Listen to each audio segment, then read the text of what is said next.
Hello and thank you for stopping by the Massachusetts Beer Reviews channel of YouTube. I am Thomas Meadow 75 and this is your Massachusetts Beer Review. And today I will be looking at the latest offering out of the Ballast Point Brewery in San Diego, California. This is in their IPA series Sculpin. This one comes about through the hazy, unfiltered IPA craze from New England, and they're getting on that bandwagon right now. They say it's a limited offering. They say it's a limited release. This is their extra hopped India Pale Ale, Sculpin, and it is unfiltered Sculpin. It's 7.0% alcohol by volume, and according to their website, they say it is, let me see if I can pull it out on the website. They say it is, let's find it here. Our unfiltered Sculpin IPA packs extra hops into every sip, enhancing the classic Sculpin notes of fresh apricot, peach, mango, and lemon with a slight haze and less bitterness. Freshness is the key to this beer. It's the key to every beer, but especially true for this extra hopped IPA. Store cold and drink soon. 7% alcohol by volume, and it's 68 IBUs. And this one, I don't know where the bottling date actually is, guys, so that's a little bit disappointing, but because it's a limited release, I don't think it's that old. It doesn't specify, but I'm not gonna denote it because of that. Now, I will be using the Teku glass I use a lot for these beer reviews, and I will find out if this lives up to the IPA craze or not of New England. Now, New England is known, obviously, for having more juicy quality IPAs, and this one being a West Coast style. I'm curious to see how it holds up to the unfiltered IPAs of New England. Here's their standard Ballast Point glass, or bottle cap for the glasses, dedicated to the craft. So let's get cracking, fellas. Since it's unfiltered, I will swirl it a little bit.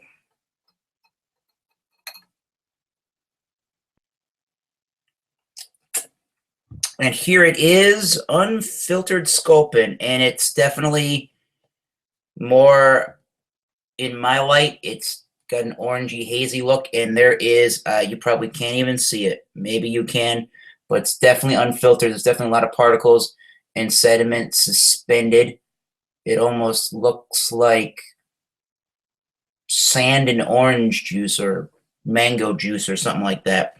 And it's the bone white head you expect from a New England style, or yeah, it's just the bone white head looking IPA head is what I'm trying to say there.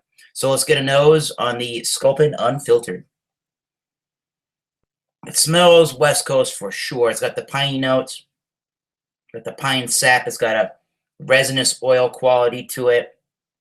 There's definitely some pineapple, grapefruit, orange rind, orange pith kind of notes to it. There is a bit of a lemoniness to it. There is a fresh cut grassy kind of note to it. It has more of a juicy feel than regular Sculpin, but not by a whole bunch. It still has some of those caramel malts in the background. So it still is reminding me more or less of the West Coast IPA. And if it looks like I have bloodshot eyes, it's because my contacts have been bothering me a couple of days ago, and hopefully this is not pink eye. So again, unfiltered Sculpin, cheers.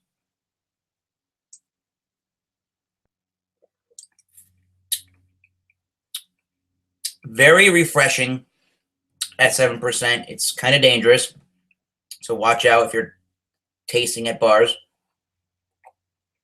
Crisp, clean, again, refreshing. It's 68 IBUs, and that's exactly how it's tasting. I'm getting the mangoes. I'm getting your tropical fruit notes of, again, mangoes, pineapples, grapefruit. There's a good piney earthiness to it. There's definitely a resinous quality. There's a little bit of that dank note in there. There's some of the onion and garlic notes to it. There's definitely that caramel toffee malt, more caramel like you would get from the West Coast. There's an underlining sweetness to this that just rounds everything out and brings out the flavors of the beer, in my opinion. There's not a whole bunch of lacing. There's some there. It looks really nice in the glass. And I'm almost getting that kind of leathery, tobacco-y kind of note that you can get from these West Coast style IPAs. Haven't had regular Sculpin in a while. This one's drinking really good. It kind of does have a little bit of a juicier hop quality, but with that traditional piney kind of a note and tropical note that you get from West Coast IPAs. I haven't really looked it up. I'm not sure what it's getting on Beer Advocate. It's a good representation of what's going on with these unfiltered hazy IPAs. This one's just a little bit more piney and resinous forward, so it definitely reminds me more of a West Coast style IPA. Definitely has a, I would say it's a straight up medium. It's a little on the high side for medium, so it's still refreshing and still easy to drink. It's still nice, really, really cold. Again, it retains those bready malts and those caramel notes that you get from West Coast IPAs. Got all those tropical notes, the some of the juicy notes, but it's more tropical just in its flavor than anything. Has an interesting aftertaste. I don't want to say it's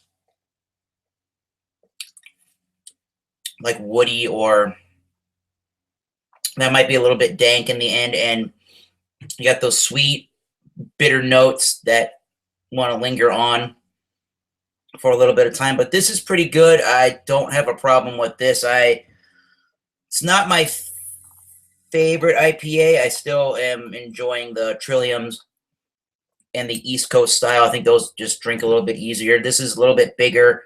It's still really easy to drink, so you have to be careful with that. I'm going to give it an 88, I guess.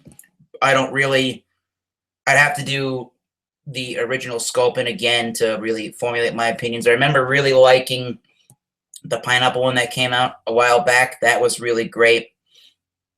What I like about the style of the unfiltered IPAs and these New England style IPAs is they don't need to have the addition of fruits to make it taste like it's tropical or like it has juicy notes, because it's already got those juicy notes just from the hops alone. So yeah, 88. If you like IPAs, I would definitely give this one a shot for sure. And really, anything out of San Diego is pretty good with the IPAs. I remember my first introduction, one of the first beers that I really liked from the West Coast when it came to the IPAs. I remember the original formula of the Green Flash West Coast IPA really being a great one that really got me into hoppier beers. And the AleSmith IPA, I still think is one of the better ones out of the San Diego area as far as just a real easy to drink IPA with really great flavors. We all know Alpine Brewing is owned by Green Flash now, and they're doing the Happy Birthday, and that's really great stuff too. This is a little bit cheaper. I think this was maybe $2 and change, or right around $3 for the single bottle, so it wasn't too bad. So yeah, it's a pretty great beer. I'm gonna sip on this and enjoy this on this Saturday afternoon. If you guys have any questions, comments, any beers you want me to review, put them in the comments section below. So yeah, this has been Thomas Metal 75, the Massachusetts Beer Reviews channel, YouTube, looking at this great Sculpin Unfiltered IPA from Ballast Point, San Diego. Cheers, and until next time, keep tasting those great beers. See you soon.